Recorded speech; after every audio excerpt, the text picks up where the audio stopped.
Octavio Leal Moncada, el profe, el Tarzán. Para el gobierno federal de México, un operador del Cártel del Golfo. Para miles de personas en el centro de Tamaulipas, el hombre que los defendió cuando el Estado los dejó solos frente a los Zetas.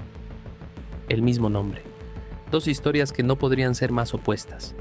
Y esta semana, ese nombre volvió a partir a una región entera en dos. Porque este anciano, de casi 80 años, que camina con andadera, que vestía una guayabera blanca y sandalias el día que lo subieron a un vehículo de las fuerzas federales. No es un detenido cualquiera. Su captura hizo que cientos de personas salieran a bloquear una carretera, que alcaldes en funciones se manifestaran para exigir su liberación y que el nombre de un gobernador en funciones volviera a aparecer en una polémica que lleva años sin resolverse. ¿Cómo puede un solo hombre ser, al mismo tiempo, un héroe para todo un pueblo y un jefe criminal para el gobierno? Esa es la pregunta que vamos a desarmar hoy, pieza por pieza, con lo que se sabe, lo que no se sabe y lo que se dice. Y te adelanto una cosa, en esta historia hay un silencio oficial que lo vuelve todo más inquietante, porque hasta el momento de grabar este video, las autoridades no habían dicho por qué delito lo detuvieron, nada. Vas a entender por qué ese silencio importa tanto. Si te interesa este tipo de reconstrucción, donde separamos el hecho de la versión y no nos casamos con ningún bando, suscríbete al canal. Aquí contamos lo que hay, sin gritar y sin tomar partido. Quédate, porque este caso es de los que obligan a pensar. Empecemos por el principio, y el principio es una época oscura, año 2010, Tamaulipas. En aquellos años el Estado vivía bajo el terror de los Zetas, uno de los grupos criminales más violentos que ha visto México. Para entender lo que significaba, hay que recordar quiénes eran. Los Zetas nacieron de desertores de fuerzas especiales del ejército, gente con entrenamiento militar que puso ese conocimiento al servicio del crimen. Impusieron un nivel de brutalidad que marcó una época. No solo traficaban droga, cobraban derecho de piso a cualquiera, secuestraban migrantes, controlaban pueblos por el puro terror. En la región citrícola de Tamaulipas, en municipios como Hidalgo, Villagrán y Mainero, la gente vivía secuestrada por el miedo. Extorsiones, desapariciones, asesinatos, familias que perdían sus tierras, negocios que cerraban, personas que desaparecían sin dejar rastro. Y el Estado, en muchos de esos pueblos, simplemente no llegaba. Las policías locales estaban rebasadas, infiltradas o directamente ausentes. El ejército no daba abasto. Para muchas comunidades la sensación era de abandono total. Estaban solas frente a uno de los cárteles más sanguinarios del país. Y cuando el Estado no llega, cuando la gente siente que nadie va a protegerla, ocurre algo peligroso pero humano. La gente se organiza como puede. Toma las cosas en sus propias manos. Así nació la columna armada Pedro J. Méndez, un grupo de campesinos, de gente del campo, que tomó las armas para defender a sus comunidades de los Zetas. Su líder y fundador fue Octavio Leal Moncada, junto a Cesario Leal. Al principio la historia es casi épica, vecinos comunes plantándole cara a uno de los cárteles más sanguinarios del país, defendiendo sus tierras cuando nadie más lo hacía. Por eso para mucha gente de esa región, el profe no es un criminal, es el hombre que los protegió cuando el gobierno los había abandonado. Y aquí está la primera pregunta que quiero que te lleves. Porque es el corazón de todo este caso. ¿Qué pasa cuando un grupo que nace para hacer el bien, con el tiempo, acumula tanto poder que empieza a parecerse a aquello que combatía? Guarda esa pregunta, porque la respuesta es lo que convierte esta historia de héroes en algo mucho más turbio. Porque el problema es lo que vino después. Con los años la columna armada dejó de ser solo un grupo de autodefensa. Creció, se organizó, controló ejidos enteros, pueblos enteros. Y aquí es donde muchas autodefensas de México han terminado tomando el mismo camino peligroso. Para sostener una estructura armada hace falta dinero, y ese dinero tiene que salir de algún lado. Cuando un grupo controla el territorio, controla también quién pasa, quién vende, quién trabaja. Y la línea entre cobrar por proteger y cobrar por permitir se vuelve muy delgada. Es la misma trampa en la que han caído otros movimientos que empezaron como defensa civil y terminaron señalados como crimen organizado. Y según las autoridades federales, en algún punto de ese camino, la columna cruzó esa línea. El gobierno federal terminó catalogando a Octavio Leal Moncada como un operador del Cártel del Golfo. Es decir, sostienen que la columna, que había nacido para combatir a un cártel, los Zetas, terminó convertida en el brazo armado de otro, el Golfo, precisamente el enemigo histórico de los Zetas, de defensores a presuntos operadores del crimen organizado. Y no lo dice solo el gobierno. Hay un dato que pone los pelos de punta. La propia Comisión Nacional de los Derechos Humanos, la CNDH, hizo una investigación sobre la columna armada y llegó a una conclusión demoledora, que la organización había logrado construir, y cito la idea, algo parecido a un estado dentro de otro estado, un poder paralelo, una estructura que mandaba en su territorio con una dinámica que la propia CNDH describió como una guerra de baja intensidad. Piensa en lo que eso significa, un grupo tan fuerte que, dentro de su zona, era más Estado que el Estado mismo. Cobraba, ordenaba, castigaba, y lo hacía a plena vista durante años. Si esta historia te está atrapando tanto como a mí cuando la reconstruí, hazme un favor, dale like y suscríbete. Es la forma de que YouTube muestre este tipo de contenido a más gente que quiere entender México. De verdad, más allá del titular. Sigamos, porque ahora entramos en la parte que nadie termina de explicar. Octavio Leal Moncada no es nuevo en esto de enfrentar a la justicia, y su historial con la ley es, cuando menos, desconcertante. Vamos a ordenarlo. Retrocedamos incluso más atrás. A finales de los años 80, mucho antes de la columna armada, Octavio Leal ya había sido detenido, en aquel entonces acusado de posesión de una gran cantidad de marihuana en un rancho de Hidalgo, Tamaulipas. Estuvo preso en el penal de Topo Chico, en Nuevo León.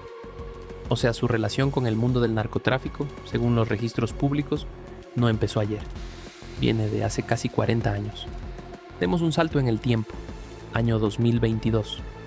Octavio Leal es detenido de nuevo, esta vez en Monterrey, acusado de un delito grave, homicidio calificado, por la muerte de 2 personas en un ejido del municipio de Hidalgo, un hecho registrado años atrás. Lo detienen, le dictan auto de formal prisión. Parecía que esta vez la justicia seguiría su curso, pero no fue así. Y aquí es donde la historia se pone espinosa. Meses después, un magistrado de la Sala Regional de Ciudad Victoria revocó ese auto de formal prisión. El argumento: falta de elementos para procesarlo. Y Octavio Leal Moncada quedó libre, un hombre acusado de homicidio calificado, señalado por el gobierno federal como operador de un cártel, de vuelta en la calle. Y aquí va la segunda pregunta que quiero dejarte, y esta es la que de verdad divide a México.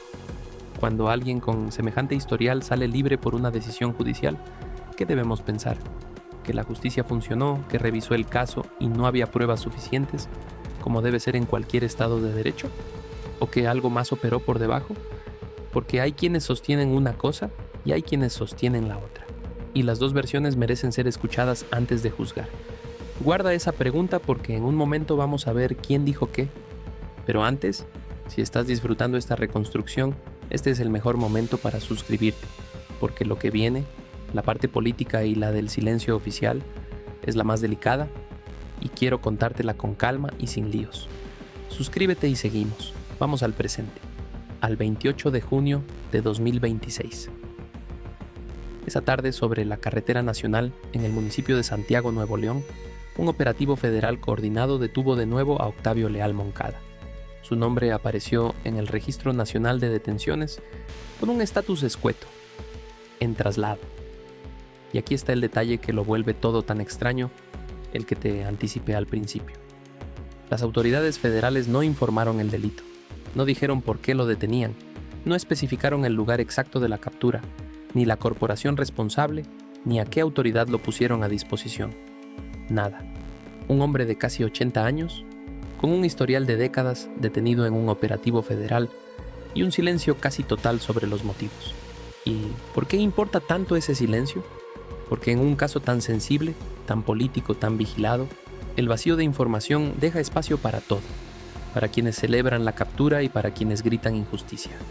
Cuando el Estado no explica, cada bando llena el hueco con su propia versión, y en este caso, los dos bandos salieron a hablar de inmediato. Por un lado, la reacción en las calles fue inmediata y masiva. En el municipio de Hidalgo, cuna de la columna armada, cientos de personas se manifestaron en apoyo a Octavio Leal. Y no era gente anónima solamente. Estaban presentes alcaldes en funciones, expresidentes municipales de varios municipios de la región, Subidos a la batea de una camioneta, lo llamaron su líder moral, su profe, y prometieron no descansar hasta lograr su libertad. Incluso anunciaron que una comisión viajaría a la Ciudad de México para intentar hablar con la propia presidenta. Para toda esta gente, lo que ocurrió no fue la captura de un criminal, fue el secuestro de su defensor. Bloquearon la carretera Victoria-Monterrey. Su mensaje era claro: el pueblo está con él. Y por el otro lado, apareció la política en su forma más cruda. El exgobernador de Tamaulipas, Francisco García Cabeza de Vaca, del PAN, celebró la detención y aprovechó para lanzar una acusación durísima.